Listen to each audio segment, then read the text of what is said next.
नमस्कार, हरियाणा की आवाज में स्वागत है आपका। मैं हूं आपके साथ केशव कुमार। सरकारी डॉक्टर्स की एक दिन की हड़ताल के बाद आज आंगनवाड़ी वर्कर्स का जेल भरो आंदोलन ये जारी है। इस प्रदर्शन में आंगनवाड़ी वर्कर्स को सर्व कर्मचारी संघ का समर्थन भी मिला। आंगनवाड़ी वर्कर्स का कहना है कि 8 दिसंबर से वो हड़ताल पर हैं, लेकिन कोई सुनवाई नहीं हो रही। आंगनवाड़ी वर्कर्स की यह मांग है कि उन्हें कुशल मजदूर का दर्जा दिया जाए। आंगनवाड़ी वर्कर्स का यह कहना है कि सरकार से 3 बार बातचीत हो चुकी है, लेकिन फिर भी सुनवाई नहीं हो रही। अगर उनकी मांगों को नहीं माना गया तो उनका आंदोलन ऐसे ही जारी रहेगा। इस बीच हरियाणा सरकार ने उनके लिए कुछ बड़े ऐलान किए हैं, लेकिन सरकार के इस ऐलान का फायदा उन लोगों को ही मिलेगा जो जेल भरो जैसे आंदोलन और विरोध प्रदर्शनों में शामिल नहीं होंगे। ऐसे में सवाल उठता है कि आखिर कब आंगनवाड़ी वर्कर्स का यह आंदोलन खत्म होगा और क्या सरकार को आंगनवाड़ी वर्कर्स की सभी बातों को मान लेना चाहिए। यही हमारा आज का मुद्दा है, आज का विषय है। सवाल आपको दिखाते हैं टेलीविजन स्क्रीन पर। इन सवालों के दायरे में रहते हुए आप अपनी बात, अपनी राय, अपने विचार हम तक साझा कर सकते हैं। हमारे सवाल है, आंगनवाड़ी वर्कर्स की मांग आखिरकार कितनी जायज है? सरकार आंगनवाड़ी वर्कर्स से बात कब करेगी? क्या आंगनवाड़ी वर्कर्स की मांगे अनसुनी कर रही है सरकार? आंगनवाड़ी वर्कर्स के आगे अभी कितनी और चुनौतियां हैं और क्या सिर्फ आंदोलन ही जो है वो समस्या का समाधान है? क्योंकि जेल भरो आंदोलन आंगनवाड़ी वर्कर्स का चल रहा है। ज्वाला प्रसाद एक कॉलर हमारे साथ जुड़ गए हैं। ज्वाला प्रसाद जी, स्वागत है आपका, अपनी बात रखिए।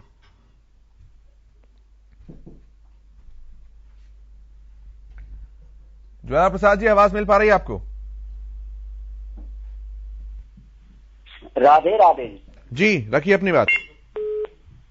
बहुत बहुत साधुवाद है जी आपको और आपकी संपूर्ण हरियाणा न्यूज टीम परिवार को हमारी नागा बाबा पूर्णानंद मंगलानंद सेवा समिति नंदगांव की तरफ से, और साथ साथ श्रोताओं का भी हृदय से प्रेम बहुत बहुत शुक्रिया। और गंगा के समान मेरी पवित्र माताएं बहनें, उनको भी सादर प्रणाम जी।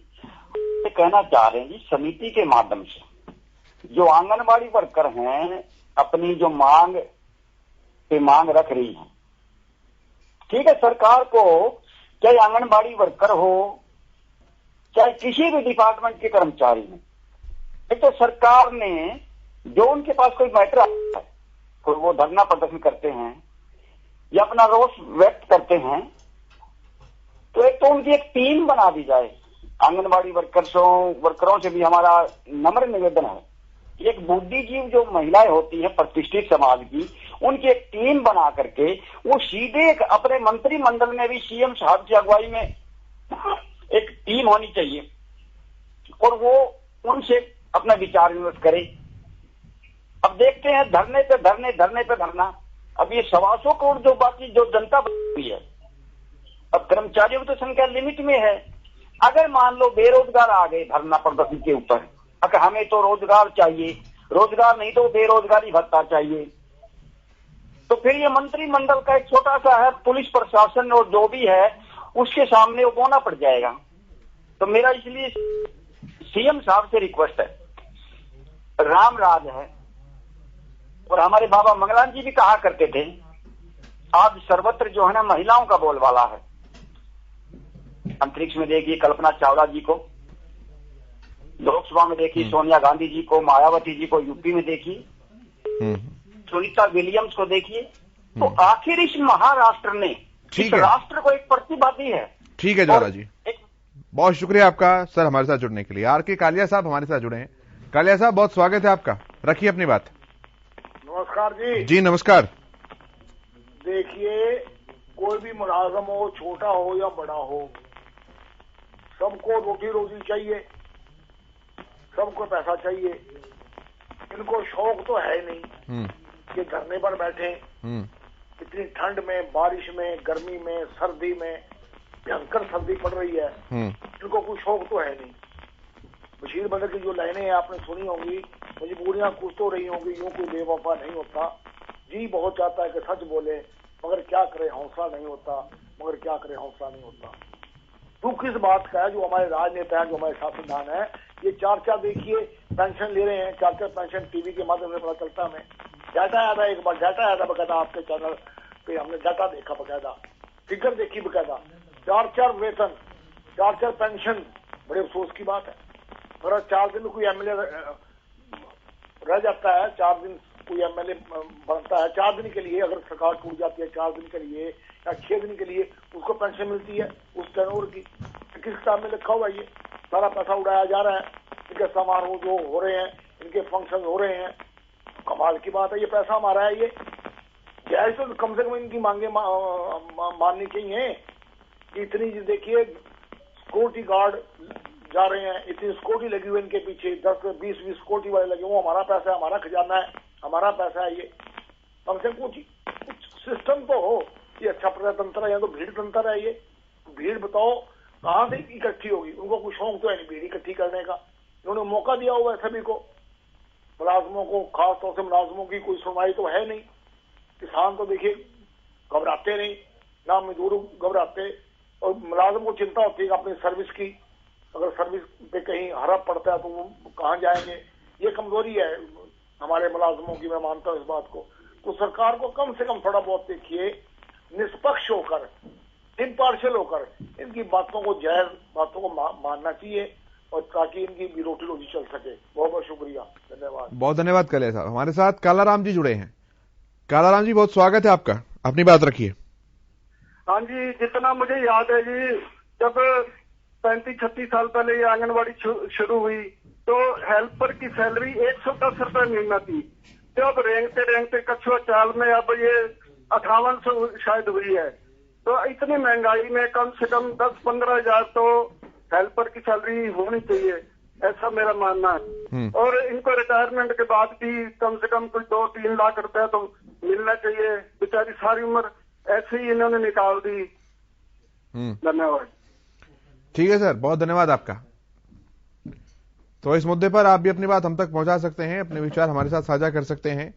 सरकारी डॉक्टर्स की एक दिन पहले ही हड़ताल खत्म हुई है और आज आंगनवाड़ी वर्कर्स का जेल भरो आंदोलन जारी है।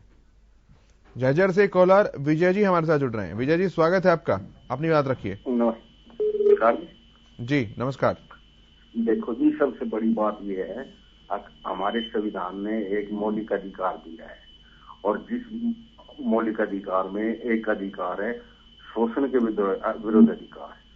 तो उस अधिकार के तहत जब सरकार को ये लगता है कि इनका वेतन कम है, हमारे कितने सचिव बैठे हैं, हर डिपार्टमेंट के अंदर सचिव बैठे हुए हैं, तो उनका आकलन करके इनका ठीक ठीक वेतन दे देना चाहिए। क्योंकि हर महिला, इस महिलाओं का जो है एक बहुत बड़ा समूह है, और इस समाज के अंदर महिलाओं का बहुत बड़ा योगदान है। वो अपने घर को भी संवारती है, और हमारे समाज में भाई घर घर जाके जैसे जैसे व्यवस्थाएं होती हैं, भाई जिस घर में भी गर्भवती महिला होती है उसका भी ध्यान करते हैं, बच्चों का भी ध्यान करते हैं, दूसरे कार्य भी करते हैं। बहुत से कार्यों में इनकी सरकार का ये बहुत सहयोग करती है। तो इस व्यवस्था से देखते हुए इनका ठीक है भाई वेतनमान दे देना चाहिए। मेरा तो यही अनुरोध है।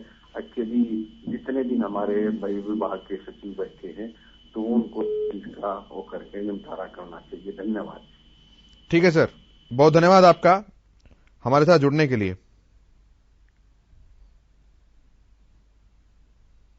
तो इस मुद्दे पर आपकी जो भी राय है, जो भी विचार हैं, जो भी बात है, आप वो हमारे साथ साझा कर सकते हैं। अपनी बात आप हम तक पहुंचा सकते हैं। हमारे सवाल हैं कि आंगनवाड़ी वर्कर्स की मांग आखिरकार कितनी जायज है? सरकार आंगनवाड़ी वर्कर्स से बात कब करेगी? क्या आंगनवाड़ी वर्कर्स की मांगों को अनसुना किया जा रहा है? आंगनवाड़ी वर्कर्स के सामने कितनी और चुनौतियां हैं? चेन्नई से कॉलर प्रेम जी हमारे साथ जुड़ रहे हैं। प्रेम जी, स्वागत है आपका, अपनी बात रखिए। नमस्कार सर। नमस्कार सर, इस देश में तो चुनौतियां हैं। सरकार अगर चला सकती है तो चलाए, नहीं तो उन चुनौतियों के सामने घुटने टेकने पड़ेंगे। किसकी चुनौती नहीं है सर? आंगनवाड़ी है, किसानों की चुनौती है, बेरोजगारों की चुनौती है। आप देखिए, चुनौतियों में शिक्षकों की चुनौती है, डॉक्टरों की चुनौती है। इससे डर के तो सरकार भाग नहीं जाएगी, क्योंकि पहले उन्होंने बहुत लुभावने सारी चीजों को दिया है। उनको पता है कि किसका क्या खर्चा लगता है, आज कितनी सैलरी में उनका पेट भरता है, और खुद भी जानते हैं वो। लेकिन पहले इनकी पॉकेट भरे तब तो ये जनता में बांटेंगे ना, नहीं तो क्या बांटेंगे? अब 2000 रुपए किसानों को देते हैं, एक फैमिली में 2000 रुपया क्या हो सकता है सर?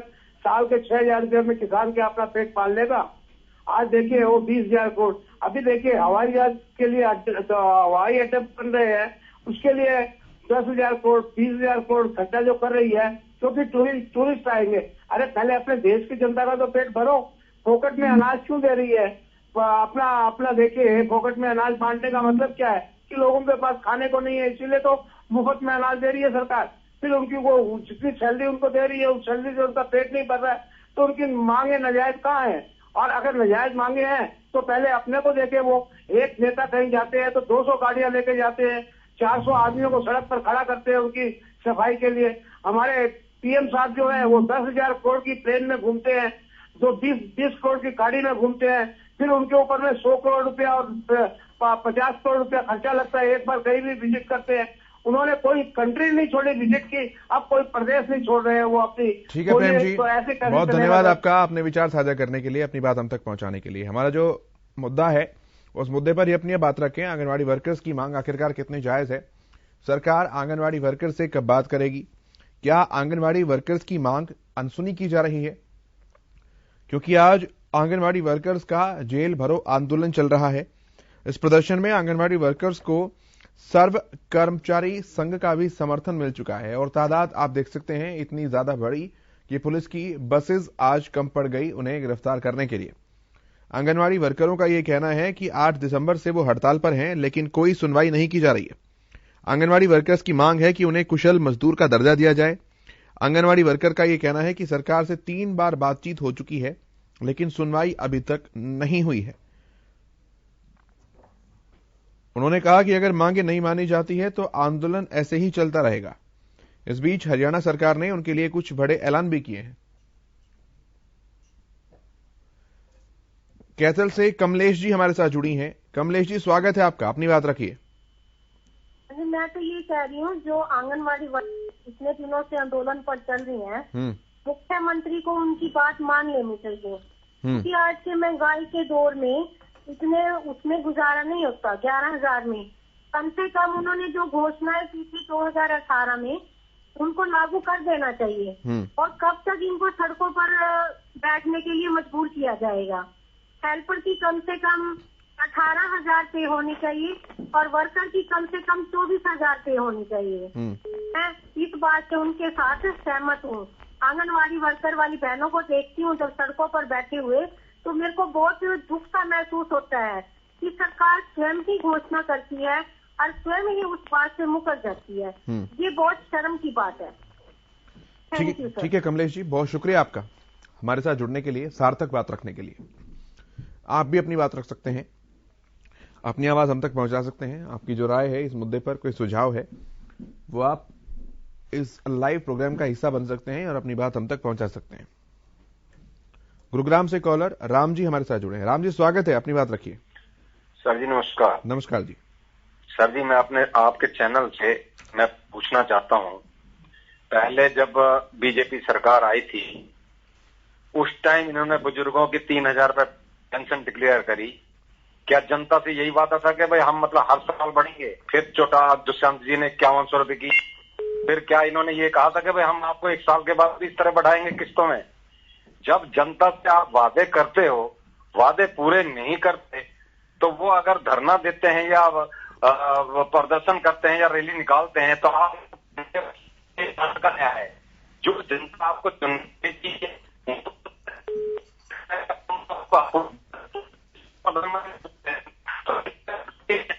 ये इंसान, ये परमात्मा को नामंजूर है। और इस तरह करोगे तो आने वाला समय मैं बता रहा हूं आपको, बहुत ही हालात होंगे और ये प्रशासन भी एक दिन आपके खिलाफ होगा। जिस हिसाब से आप पाकिस्तान को आरोप लगाते हो ना, वो पाकिस्तान के अंदर करने जा रहे हो आप। धन्यवाद। ठीक है राम जी, बहुत शुक्रिया अपनी बात रखने के लिए। आप भी अपनी बात हम तक पहुंचा सकते हैं।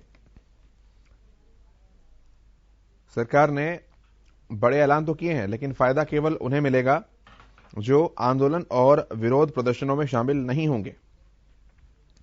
ऐसे में सवाल उठता है कि आखिरकार आंगनवाड़ी वर्कर्स का यह आंदोलन कब खत्म हो पाएगा? क्या सरकार इन सभी मांगों को मानेगी? क्योंकि सरकार पर आर्थिक बोझ तो निश्चित तौर पर बढ़ेगा, तो उसकी रिकवरी के लिए, उसकी आय के लिए और कहां से सरकार को एडजस्टमेंट करना पड़ेगा, यह बड़ा सवाल है। तो आंगनवाड़ी वर्कर्स की मांग कितनी जायज है, आपको क्या लगता है? और सरकार इन आंगनवाड़ी वर्कर्स से कब बात करेगी? ये बात आप हम तक पहुंचा सकते हैं। रतिया से रीना जी हमारे साथ जुड़ रही है। रीना जी, स्वागत है, अपनी बात रखिए। हाँ जी, हेलो। रीना जी, अपने टीवी की वॉल्यूम को म्यूट कीजिए और फोन पर बात कीजिए सीधे। हेलो रीना जी, बोलिए। हाँ जी, ये जो आंगनवाड़ी वर्कर का चल रहा है धरना, ये इनकी मांगे जायज है सर जी, सरकार को माननी चाहिए जी। महीना हो गया इनको सड़कों पर जी। इनसे काम इतना लेते हैं और तनख्वाह है नहीं इनकी। सरकार से ये अनुरोध है इनकी मांगे मान लेनी चाहिए। ठीक है रीना जी, बहुत धन्यवाद आपका।